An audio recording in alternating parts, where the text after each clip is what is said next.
আজ বুঝি আমার প্রাসাদে শাহী বিরিয়ানি রান্না হচ্ছে। আহ ঠিক ধরেছেন জাহাপানা। আচ্ছা, আপনি বুঝলেন কি করে? বুঝবো না মানে? আমার থেকে হাজার ক্রোশ দূরে বিরিয়ানি রান্না হলেও আমি ঠিক তার খোঁজ পেয়ে যাবো উজির। আহা আহা, কি সুগন্ধ! আমার দিল খুশ হয়ে গেল। সে তো পাবেনই জাহাপানা। এ তো আর যে সে বিরিয়ানি নয়, এ হলো নবাব বাহাদুরের জন্য বানানো শাহী বিরিয়ানি। আর সেটা বানাচ্ছে মুর্শিদাবাদের নাম করা নবাবের খাস রাঁধুনি আকবর। ঠিক বলেছে উজির, আকবর বড় ভালো বিরিয়ানি রাঁধে, যাকে বলে লাজবাব। আকবরের মতন বিরিয়ানি রান্না করতে আর কেউ পারে না। হ্যাঁ জাহাপানা, তাই তো আকবর আপনার প্রাসাদের খাস রাঁধুনি। এবার এসব ছেড়ে তাড়াতাড়ি আমার জন্য শাহী বিরিয়ানি নিয়ে আসতে বলো উজির। আমার যে বিরিয়ানির গন্ধ শুকে জিভ দিয়ে জল ঝরে পড়ছে, আর অপেক্ষা করলে ওই জলেই আমি শুদ্ধ গোটা মুর্শিদাবাদ ভেসে যাবে। এই কে আছিস? তাড়াতাড়ি জাহাপানার জন্য শাহী বিরিয়ানি নিয়ে আয়।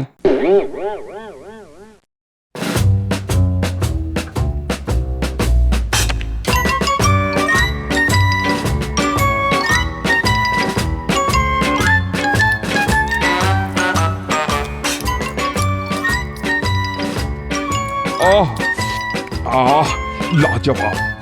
क्या बात, क्या बात, क्या बात! আমাদের জাহাপানা বড় ভালো মানুষ, বিরিয়ানি পেলে আর কিচ্ছুটি চায় না। না না না না না না, তুমি ভুল জানো উজির। আমার বিরিয়ানির সঙ্গে সঙ্গে কৃষ্ণচন্দ্রের কৃষ্ণনগর রাজ্যটাও চাই। যতদিন না কৃষ্ণচন্দ্রকে কারাগারে বন্দি করে কৃষ্ণনগর রাজ্যটা পুরোটা হাতে পাচ্ছি, ততদিন আমি শান্তিতে ঘুমোতে পারবো না উজির।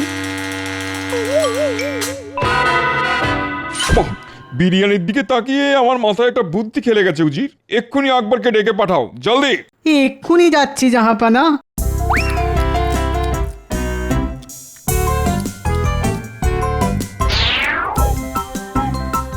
এসো, আমার তোমার সঙ্গেই দরকারি কথা আছে। বলুন জাহাপনা, বিরিয়ানির স্বাদ কি আপনার পছন্দ হয়নি জাহাপনা? হয়েছে হয়েছে হয়েছে, তোমার মতন সুন্দর বিরিয়ানি রান্না করতে আর কেউ পারবে না, তাই এই বিষয়ে আমার কোনো সন্দেহ নেই। তাহলে সমস্যাটা কোথায় জাহাপানা? আমি আকবরের বানানো বিরিয়ানি খেয়ে খুব খুশি হয়েছি, তাই আমি খুশি হয়ে আকবরকে 1 মাসের ছুটি দিলাম।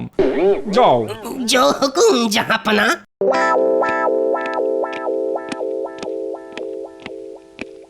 এ আপনি কি করলেন জাহাপানা? আকবর 1 মাসের ছুটিতে থাকলে আপনাকে শাহী বিরিয়ানি রান্না করে খাওয়াবে কে শুনি? সেটা তোমাকে ভাবতে হবে না উজি, সেটা ভাববে কৃষ্ণচন্দ্র। আমি আগামীকালই কৃষ্ণনগরে যাব। নয়, হ্যাঁ।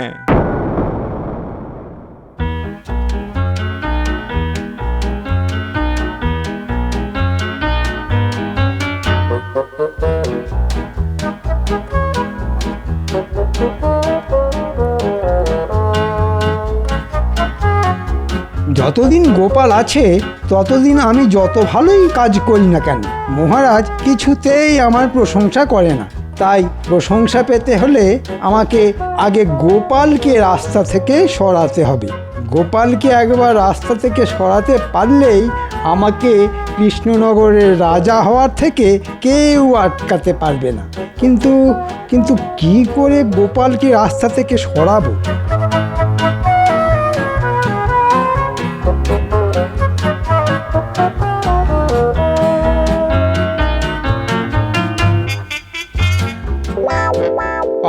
শয়তানের নাম নিতে না নিতেই শয়তান হাজির।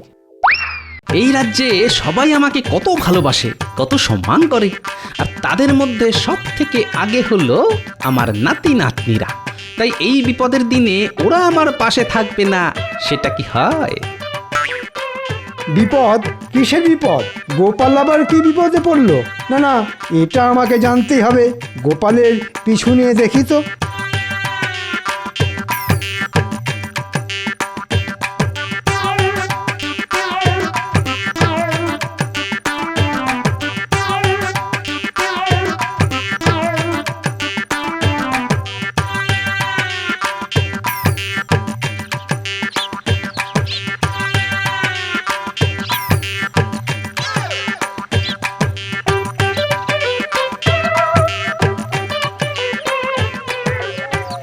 পুটি কি করছিস? গোপালটা তো তুমি, আমি তো পুতুল নিয়ে খেলা করছি। তুমি খেলা করবে আমার সঙ্গে?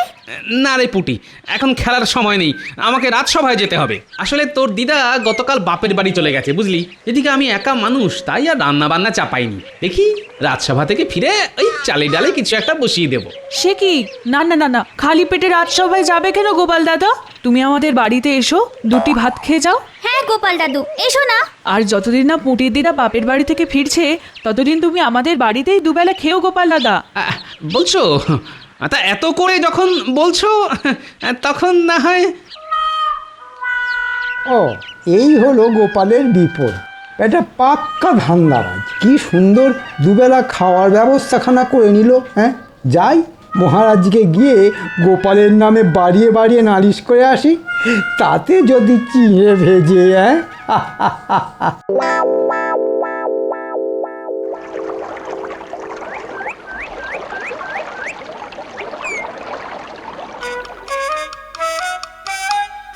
কি ব্যাপার, গোপাল রোজ দেরি করে মানছি, কিন্তু আজ আবার মন্ত্রী গেল কোথায়? সেটাই তো, আমাদের মন্ত্রী মশাই তো সবার আগে রাজসভায় আসেন, আজই শুধু এলেন না। মন্ত্রী মশাইয়ের কি আবার শরীর টরীর খারাপ করলো?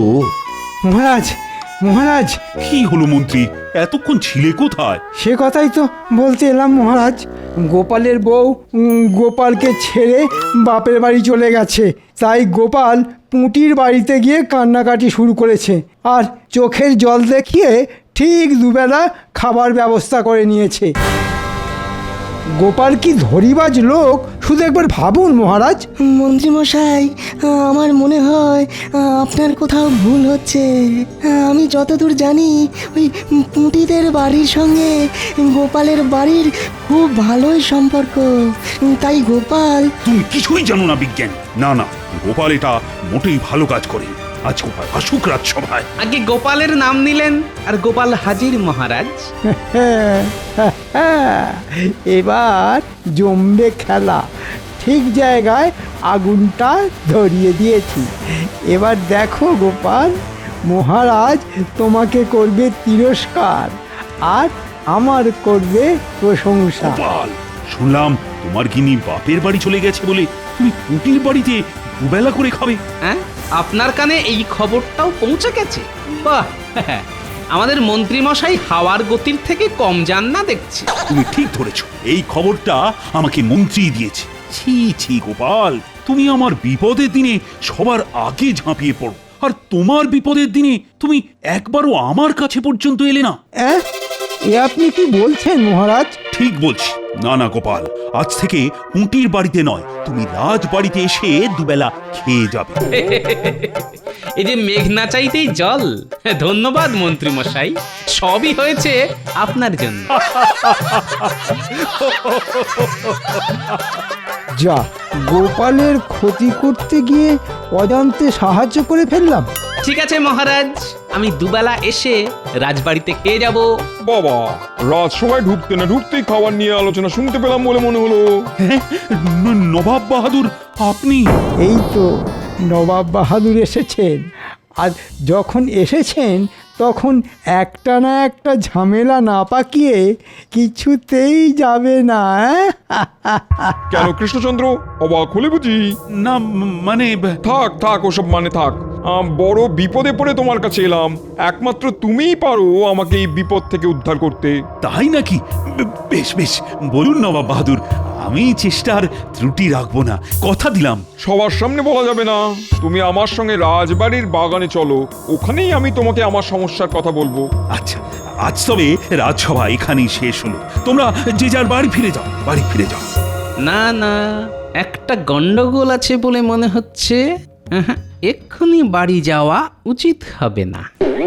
এবার বলুন নবাব বাহাদুর, আপনি কি বিপদে পড়েছেন, আর আমি আপনাকে সেই বিপদ থেকে কিভাবে উদ্ধার করতে পারি? আসলে হয়েছে কি, তুমি তো জানো কৃষ্ণচন্দ্র, আমি কেমন খাদ্যরসিক মানুষ। ভালো ভালো খাবার ছাড়া আমার একটা দিনও কাটতে চায় না। কিন্তু গতকাল আমার দরবারের খাস রাঁধুনি আকবর মাসখানেকের ছুটি নিয়ে দেশের বাড়ি চলে গেছে। সে কি? হ্যাঁ, সেইখানেই তো বিপদ। আকবর খুব সুন্দর বিরিয়ানি রান্না করতো। আকবরের বানানো শাহী বিরিয়ানি দেখলেই আমার জিভ থেকে জল ঝরে পড়তো। কিন্তু এখন আমাকে ওই শাহী বিরিয়ানি রান্না করে খাওয়াবে কে? তাই তো আমি ছুটে এলাম তোমার কাছে। তুমি আমাকে এমন একটা রাঁধুনি খুঁজে দাও যার তৈরি শাহী বিরিয়ানি দেখলেই আমার জিভ থেকে জল ঝরে পড়বে। সে কি, মানে কৃষ্ণনগরে এমন রাঁধুনি পাবো কোথায়? কেন কেন কৃষ্ণনগরে কেউ বুঝি বিরিয়ানি রাঁধতে পারে না? হ্যাঁ, পারে, কিন্তু এখানে ওই বিরিয়ানি খাওয়ার চলটা মুর্শিদাবাদের মতো অত নেই। তাই মানে আমি কোনো কথাই শুনতে চাই না কৃষ্ণচন্দ্র। তোমার হাতে মাত্র একদিন সময়। আগামীকালের মধ্যে যদি এমন রাঁধুনি খুঁজে পাও যার বানানো বিরিয়ানি দেখলে আমার জিভ থেকে জল ঝরে পড়ে, তাহলে এই যাত্রায় তুমি বেঁচে যাবে। না হলে আমি তোমাকে সারা জীবনের মতন কারাগারে বন্দি করে রাখবো, এই বলে দিলাম। হ্যাঁ, রাঁধুনি না পেলে কারাবাস। চিন্তা করবেন না মহারাজ, আমি তো আছি। আমি ঠিক ভালো রাঁধুনি খুঁজে বার করব। তবে দেরি নয় মন্ত্রী, তুমি এক্ষুনি খোঁজা শুরু করো। কিন্তু মহারাজ, খোঁজার জন্য তো কিছু এই নাও, এই নাও। আমি আমি এক্ষুনি যাচ্ছি মহারাজ, এক্ষুনি যাচ্ছি। আমি কালকের দিনটা তোমার প্রাসাদেই থাকবো কৃষ্ণচন্দ্র। তুমি রাঁধুনি খুঁজে পেলে তাকে দিয়ে বিরিয়ানি রান্না করিয়ে আমার ঘরে নিয়ে এসো। আমার যদি পছন্দ হয় তাহলে আমি তাকে নিয়ে মুর্শিদাবাদে ফিরে যাব, বুঝলে? চলো উজির। আরে, এ আবার কেমন বিপদ! এমন বিরিয়ানি রান্না করতে হবে যেটা দেখে নবাব বাহাদুরের জিভ থেকে জল টুপিয়ে পড়ে। যেটা ভেবেছিলাম সেটাই দেখছি সত্যি হলো। কিন্তু কিন্তু যাই, বাড়ি গিয়ে একটা ঘুম দিই। একটা না একটা পথ তো নিশ্চয়ই আছে নবাব বাহাদুরকে খুশি করার জন্য। এবার মহারাজের কারাবাস হবে, আর নবাবের সঙ্গে হাত মিলিয়ে আমি বসবো কৃষ্ণনগরের সিংহাসনে। কিন্তু মহারাজের কাছ থেকে মোহর যখন নিয়েছি, তখন কয়েকজনকে তো ধরে নিয়ে যেতেই হবে।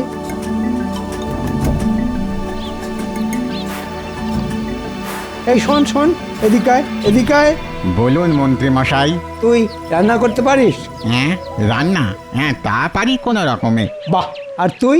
আগে কোনোদিনও তো করিনি, তবে চেষ্টা করে দেখতে পারি। তাহলে চল আমার সঙ্গে রাজবাড়িতে।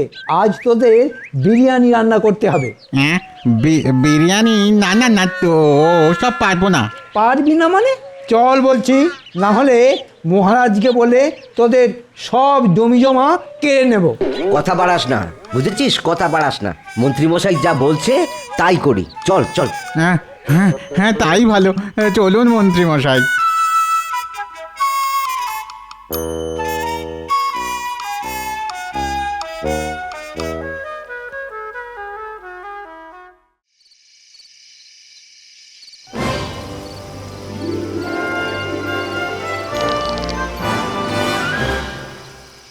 আহা, জব্বর ফন্দি এঁটেছেন জাহাপানা আপনি। কৃষ্ণচন্দ্রের মুখ তো পুরো পোড়া বিরিয়ানির হাঁড়ির মতো দেখতে লাগছিল। দাঁড়াও উজির, এখনো কৃষ্ণচন্দ্রের হাতে কালকের দিনটা আছে। এবার আমি কৃষ্ণচন্দ্রকে বিরিয়ানির হাঁড়ির ভেতরে ঢুকিয়ে সেদ্ধ করেই ছাড়বো। কিন্তু জাহাপানা, কৃষ্ণচন্দ্র যদি গোপালের সাহায্য নিয়ে এমন কাউকে ধরে নিয়ে আসে যে সত্যি সত্যি ভালো বিরিয়ানি রাঁধতে পারে, তখন কি হবে? বিরিয়ানি খাবো তো আমি, আর সেই বিরিয়ানির স্বাদ যতই ভালো হোক আমি নিজের মুখে কিছুতেই স্বীকার করব না। আমাদের জাহাপানার লাজবাব বুদ্ধি, পুরো শাহী বিরিয়ানির মতন।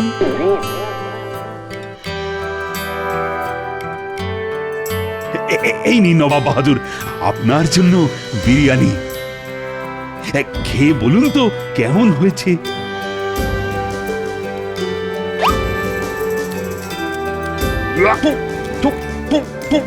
জঘন্য!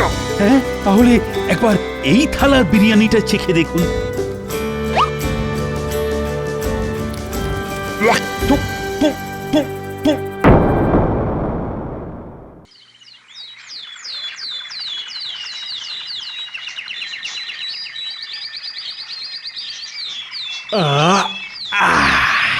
জব্বর ঘুম হয়েছে। গিন্নি, ও যা, এই দেখো, আমি তো ভুলেই গেছি যে গিন্নি বাড়িতে নেই। আহো, এদিকে খিদের চোটে পেটের নাড়ি ভুড়ি একেবারে চট পাকিয়ে যাচ্ছে। ঘুমের চোটে গতকাল রাতে না খেয়ে শুয়েছি তার উপর। যাই, এখনই একবার রাজবাড়িতে যাই। কি হলো? কি ভাবছেন তখন থেকে বলুন তো? রানী, ও রানী, এবার তো মনে হয় নবাব বাহাদুরের হাত থেকে আমার আর নিস্তার নেই।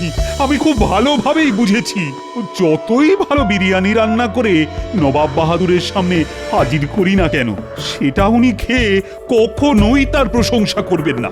উনি ঠিক করেই এসেছেন আমাকে কারাগারে বন্দী করে তবেই মুর্শিদাবাদে ফিরবেন। আপনি ভেঙে পড়তে পারেন না, এর থেকেও জটিল সমস্যা এসেছে। আর গোপাল আপনার পাশে দাঁড়িয়েছে। এবারও না হয় আপনি গোপালকে ডেকে পাঠান। ডেকে পাঠানোর দরকার নেই রানীমা, খিদের চোটে গোপাল হাজির। দাঁড়াও গোপাল, আজ আমি গরম গরম লুচি ভেজেছি, তুমি বসো, আমি এক্ষুনি নিয়ে আসছি। একই মহারাজ, আপনার পাতের লুচিগুলো তো রাগ করে নেতিয়ে গেল। ওগুলোকে তাড়াতাড়ি পেটে চালান না করলে যে অপমান করা হবে মহারাজ। গোপাল, ও গোপাল, আমি যে বড় সমস্যায় পড়েছি। আমি জানি মহারাজ, নবাব বাহাদুর যখন আপনাকে রাজবাড়ির বাগানে ডেকে নিয়ে গেলেন, তখন আমি গাছের আড়াল থেকে সব শুনেছি। হ্যাঁ, তুমি সব জানো? আমাকে তাহলে বাঁচাও, বাঁচাও গোপাল, বাঁচাও। সে আর বলতে, গোপাল থাকতে মহারাজ কৃষ্ণচন্দ্রের কোনো ক্ষতি হবে না, কিন্তু তার আগে আমার পেটে দুটো দানা পানি দিতে হবে, না হলে বুদ্ধি খুলবে না মহারাজ। এই নাও গোপাল, যত ইচ্ছে খাও। খাই, হ্যাঁ।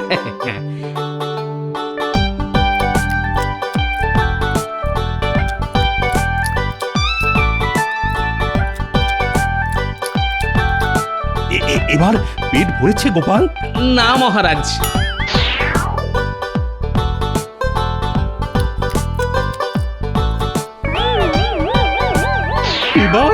এইবার ভরেছে মহারাজ, আর নবাব বাহাদুরকে জব্দ করার বুদ্ধিও পেয়ে গেছি। হ্যাঁ, তুমি সত্যি পারো বটে গোপাল। পেটে খাবার পড়তে না পড়তেই বুদ্ধি মাথায় উঠে এলো। কি করব মহারাজ, খালি পেটে থাকলে বায়ু মাথায় ওঠে, আর ভর পেটে থাকলে বুদ্ধি। এটাই তো জগতের নিয়ম। বেশ বেশ, এবার তোমার মাথায় কি বুদ্ধি এলো একটু খুলে বলো শুনি। বলবো না মহারাজ, রাঁধবো। আমি নিজে হাতে নবাব বাহাদুরের জন্য বিরিয়ানি রান্না করব। আমি রাজবাড়ির রান্নাঘরে গেলাম মহারাজ। আপনি শুধু প্রহরীদের দিয়ে আমার নাতি নাতনিদের কাছে একটা খবর পাঠিয়ে দিন। ওদের বলুন তাড়াতাড়ি এসে যেন ওরা একবার আমার সঙ্গে দেখা করে।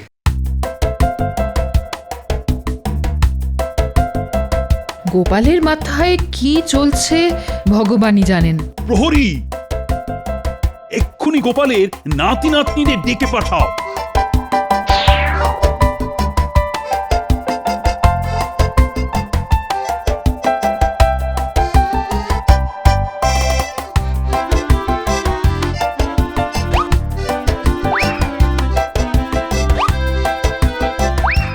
গোপাল দাদু, আমাদের ডেকেছো?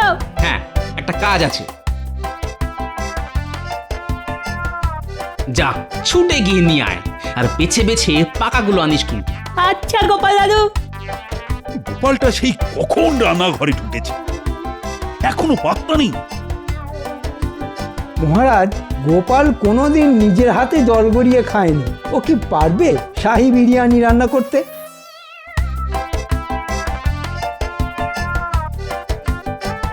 অনেক সময় দিয়েছি, আর নয়। তুমি হাল ছেড়ে দিয়েছো দেখছি কৃষ্ণচন্দ্র। এবার চলো কারাগারে। না না, আসলে ওই গোপাল আপনার জন্য বিরিয়ানি রান্না করছে। আমাকে আরেকটু সময় দিন নবাব বাহাদুর। আগে রান্না একটা শিল্প নবাব বাহাদুর, আর গোপাল হলো শিল্পী মানুষ। এই তো গোপাল এসে গেছে। কোথায় বিরিয়ানি? আমি তো বিরিয়ানির গন্ধ পাচ্ছি না। মন্ত্রী তো ঠিকই বলেছে জাহাপানা, আমিও তো পাচ্ছি না। এই গোপাল, কি আছে ওটার ভিতরে? এতে আছে গোপালের বানানো শাহী বিরিয়ানি, যেটা দেখলে আপনার জিভ থেকে জল টুপিয়ে পড়বে। এই দেখুন। হ্যাঁ, এটা কি? এটা হলো তেঁতুল বিরিয়ানি। হ্যাঁ, পাকা পাকা টক টক তেঁতুল। আমার সঙ্গে মস্করা করা হচ্ছে? গোপাল আর কৃষ্ণচন্দ্র দুজনকেই কারাগারে ঢোকাও। ঠিক বলেছেন নবাব বাহাদুর, আজ থেকে আমি আপনার দলে। দাঁড়ান নবাব বাহাদুর, আপনার শর্ত ছিল এমন বিরিয়ানি বানাতে হবে যেটা দেখে আপনার জিভ থেকে জল টুপিয়ে পড়ে।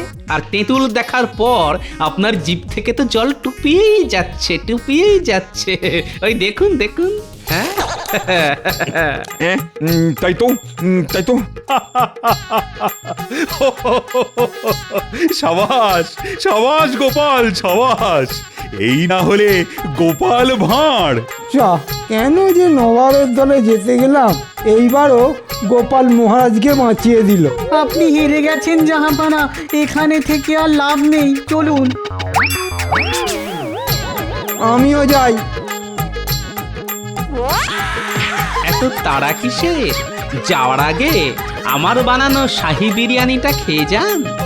মন্ত্রী, এবার তুমি কোথায় পালাবে? ইস, ওয়া, ইস, ইস, ইস, ইস, ওয়া, ইস, কি জঘন্য খেতে।